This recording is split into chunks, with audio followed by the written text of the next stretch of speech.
Aries, welcome to the channel. Today we're going to be looking at what the next 72 hours has in store for you. We're going to start off with a full-on 5 or 6 card spread.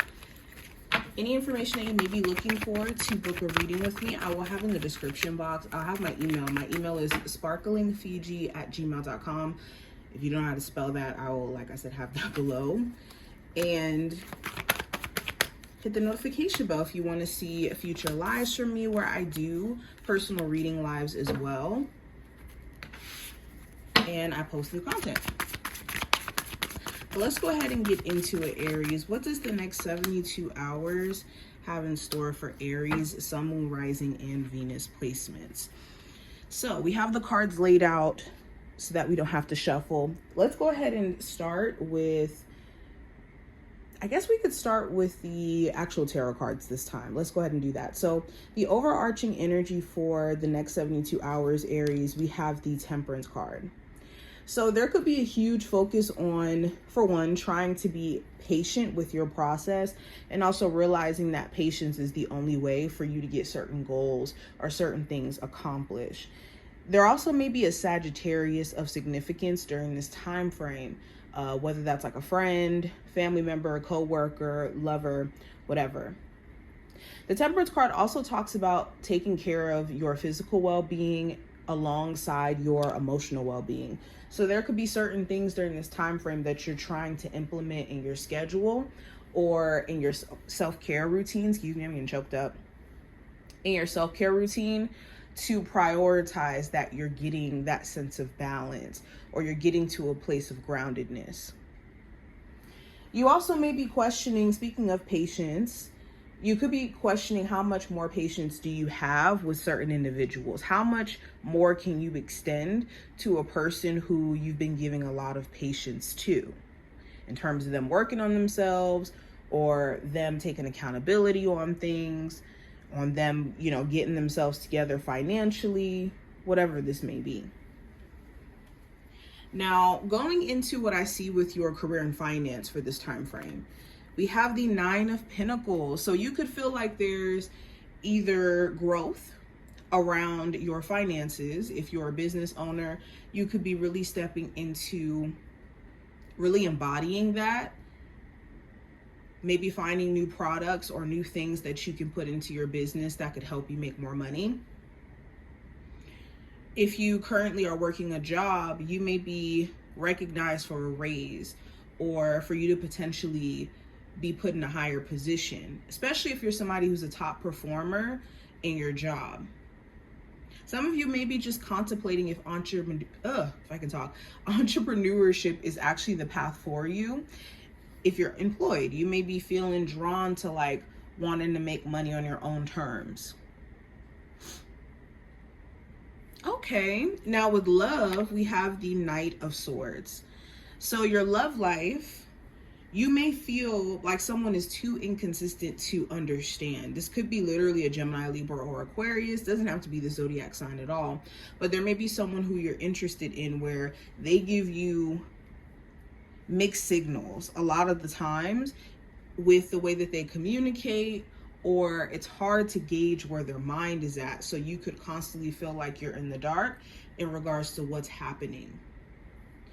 The Knight of Swords also talks about someone who could just come in and out. So for some of you, you could be tired of the back and forth, someone rushing in, trying to build a relationship with you, show you they're interested, and then the next second they're gone, or they're inconsistent just all across the board.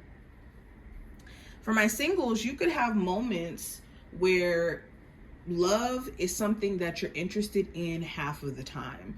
You could find yourself just unsure or scattered in regards to whether or not that's even something you want to participate in right now, especially if you are extremely focused on a particular goal or certain things that you're trying to like heal and work through when it comes to love.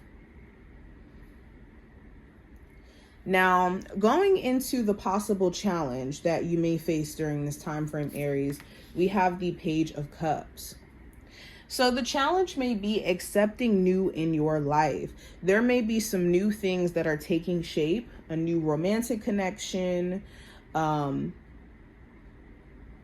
new interest creatively, a new path that's laying out for you because you're taking a new approach, and you also have new feelings about things. The challenge may be stepping into this wholeheartedly and leaving fear behind, or not letting fear be a focus. Not saying it's impossible, but that will be something that's challenging you. For some of you, this could be a Cancer, Pisces, or Scorpio individual in particular. Or just someone who could be interested in you, but they're not taking enough action. That could also be a challenge.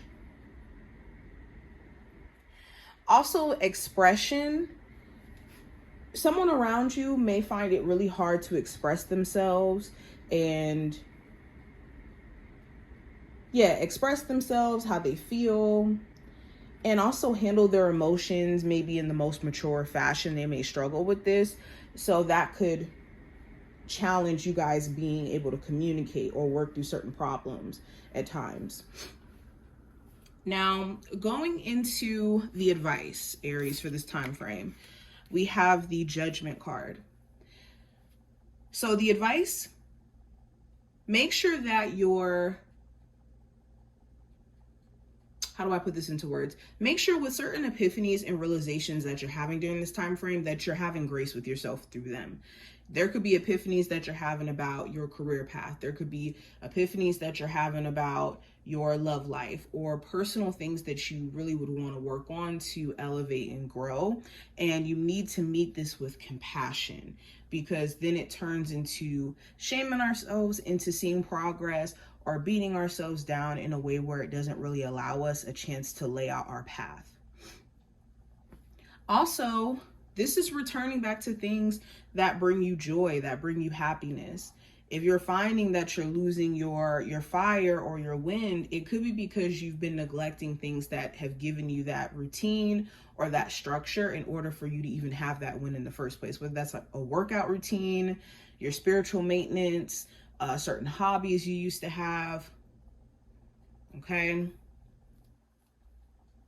Also, with anybody who is trying to resurface during this time frame, because you could have somebody trying to return, or at least trying to bring your name up or bring up old things, that you make sure that they have good intentions and you letting certain individuals back in. Okay, and giving it some time to breathe and not rushing the process will give you a chance to see that. Now, last card's going to represent the outcome. We have the Six of Pentacles. So the Six of Pentacles talks about giving and receiving. During this time frame, you could be seeing an increase with money, but I do see you guys also having to pay closer attention to how money is flowing. Is there more money going out than coming in? Are you spending more than what you're taking in? Also, in terms of energy, this could be your energy bank that we're talking about, where by the end of this time frame, you could realize where you could be giving a lot of your energy, a lot of your time to things outside of yourself and not enough to self, not enough to personal care, not enough to the things that you value. So you could be making some intentional shifts by the end of this time frame to change that. Nice. Now let's go ahead and actually look at the oracle cards that we have here. I did pull two. I wanted to save them for the end. So the first one we have water, which represents surrender. I'll show you guys. And we have journey, represented by the labyrinth. So the message here, loud and clear, is to surrender to your process, surrender to your journey. There is a journey that you're on. Things that you're experiencing, shifts that you're experiencing right now are not for no reason, Aries. You're in the midst of a breakthrough, and I think with you being patient with yourself in your process, you'll be really, really shocked in terms of where that leads you. But surrendering things that aren't for you or that feel forced is going to be important. And also surrendering certain emotions, because we're talking about water here. We're talking about feelings. We're talking about emotional states. The key is to make sure that you're taking care of yourself in an emotional sense and not allowing things outside of you to hinder you emotionally from being able to soak in the good in regards to your journey. Okay, and processing your emotions, there's nothing wrong with that. That's the only way we can move beyond them. But this is what I see. I wish you the best of luck. I hope that this was helpful and to give you insight. And I will talk to my Aries in the next one. Bye, y'all.